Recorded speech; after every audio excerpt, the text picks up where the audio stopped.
Hello, everybody. So let's talk about the ego today.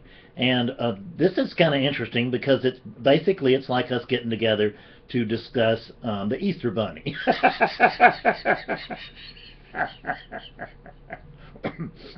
Or maybe Santa Claus or the Tooth Fairy, something like that.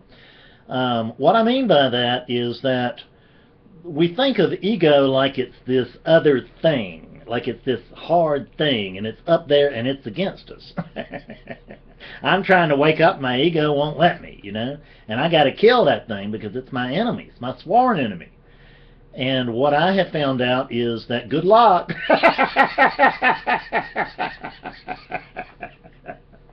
You go to war with your ego and you see who wins, huh? Yeah, that's right.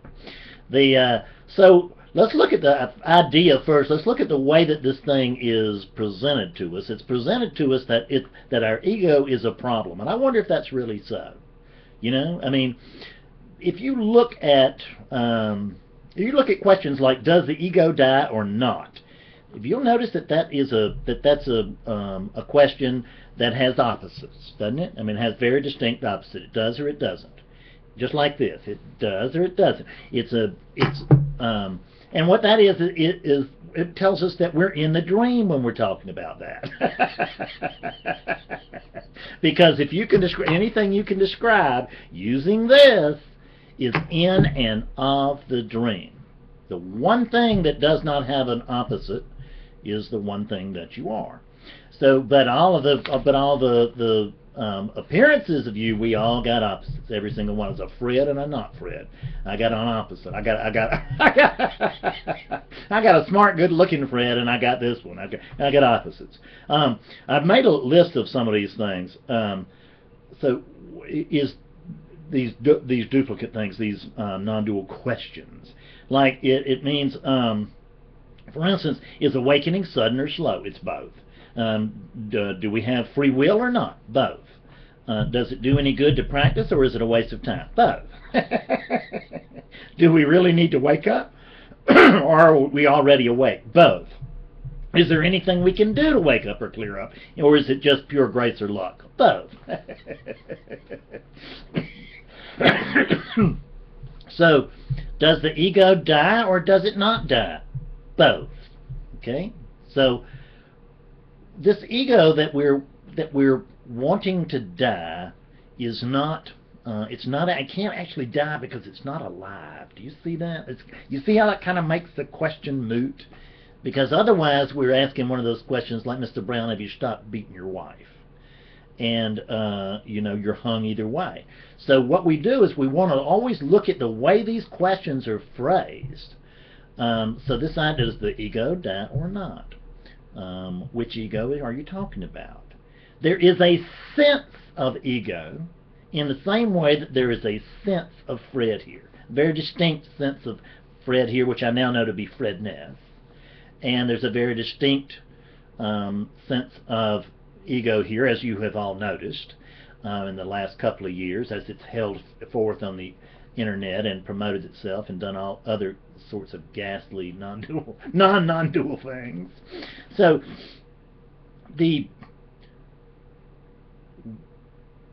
when we talk about this ego thing, let's look at what it really is. I'll tell you that when I looked for Fred, and I talk about this sometime in awakening sessions, when I looked for Fred, what I was always looking for was box top Fred. I was looking for the whole picture. And when I go looking for my ego, that's what I'm looking for, is the whole picture. I want to find that. I want to find that ego. I want to find that, and I want, just like I wanted to find that Fred. But when I really started tracking down Fred, I never could find him. I never could find that box top Fred. When I say box top, it's because when we buy a jigsaw puzzle that maybe has got 1,000 pieces in it, then there's a picture on the front of each one of those boxes of what it is that we're supposed to put together. And so that's what I was looking for, was that picture on the box. I was looking for the whole Fred, never could find it, could only find jigsaw puzzle pieces. I could find like tracks of Fred and traces of Fred, but I couldn't find Fred. So and I find that ego's the very same way. when we go looking for our egos. Let's go look for our ego. Can you find it? Where's your ego? Is it in your head? I mean, so if we bring in a surgeon today and we crack open your head, can we find an ego in there? I don't think so. So if it's not like tangible, then what is the ego? It's thoughts. It's a collection of thoughts. That's what it is. And we don't have to kill a collection of thoughts, because thoughts can actually never hurt us unless we believe them. I say again and again and again that we do not suffer from what we think. We suffer from what we believe. So if you are going to believe your thoughts, then you're going to suffer from that belief. But in my case, I mean, hell, I don't take anything too seriously, but I certainly don't take my ego very seriously, because it's all the time there. I mean, it's just always spouting off stuff. It's the voice in my head, isn't it? Yeah, that voice in my head, and I couldn't wait till that thing shut up, because when that damn thing shut up, I was going to wake up. But I wasn't going to wake up until that thing shut up, because I knew that was my sworn enemy, and I had to kill that first. But folks, the only thing that needs to kill that ego is the ego. Awakeness doesn't care anything about killing an ego. It doesn't care if an ego exists or not. It's perfectly happy with whatever arising is showing up. It knows that arising to be itself. So we don't have to kill that ego. We just don't want to pay it too much attention, because that's the deal, is that without your attention, none of this could be. We won't go into the deep philosophy of that, but that is the way it is. Without your attention, none of this could be. So everything wants attention. Everything wants your attention. And I'm talking about now big U, if you will. Just for the sake of teaching. There's no separation, but we'll call it big U for the moment. So everything's starving for, it's just dying to get that attention.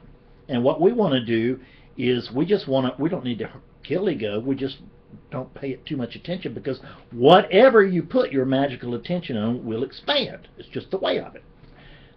Doesn't make any difference what it is. And when I look at not just physical things, but at my expectations also, that's a form of attention, really. Because I'm predisposed to look for this. And if I'm predisposed to look for the bad stuff, guess what I'm going to find? And I personally am predisposed to finding the good stuff, and a lot of it shows up in my life. There's some crap that comes up too, but that crap's not taken very seriously. Neither is the good stuff, by the way. See, we don't want to get attached to the good or the bad stuff, which we are judging whether it's good or bad. So what we want to notice is that, on the opposites thing, let me just go touch that for just a minute. I just want you to notice that the only thing that thinks egos should die, because we're back to that question just for a moment of should the ego die or not, and we know that it doesn't, it doesn't need to. That is the wrong question to be asking. But when we look at it, we can still gather something from it, and that is the fact that non-duality is rife with absolutism. It's rife with it. It's everywhere. It's just, there's non-duality, there's absolutism all over YouTube. And there's absolutism all over the internet. You can just go, all you have to do is just do a little surfing, but don't use absolutism as your search key. Use non-duality. And what you'll find is you'll find some non-duality, but you'll also find a whole lot of absolutism. See, because absolutism is saying that yes, you either got to kill the ego or there's no ego there, and that's period, and that's it. But what I'm saying is that it's both. Is that we have the experience of an ego. There may not be any real ego here, but that does me us little good to unwind that if we don't recognize that even though it's not here, we still have the experience experience of an ego. In the same way, from an absolute view, we can see that there's nobody here, nobody home, nothing we can do to wake up, clear up, nothing else. And yet, our experience is that there is somebody here, that it does have free will, that it can do things to wake up and clear up. So we can't wear the absolutism philosophy and expect to come to a non-dual view. It may happen. God may override everything and wake you up anyway, but I wouldn't count on it. I wouldn't bet on it. So what we want to do is notice that if I look at this yin yang here, and I say, so is this a white circle or is this a black circle? It's both, isn't it? Sure it is. So this is the same thing with ego, is that we don't have to kill our egos, but we do have to learn to work with, because they don't exist, but we do have to learn to work with them because we have the experience of an ego.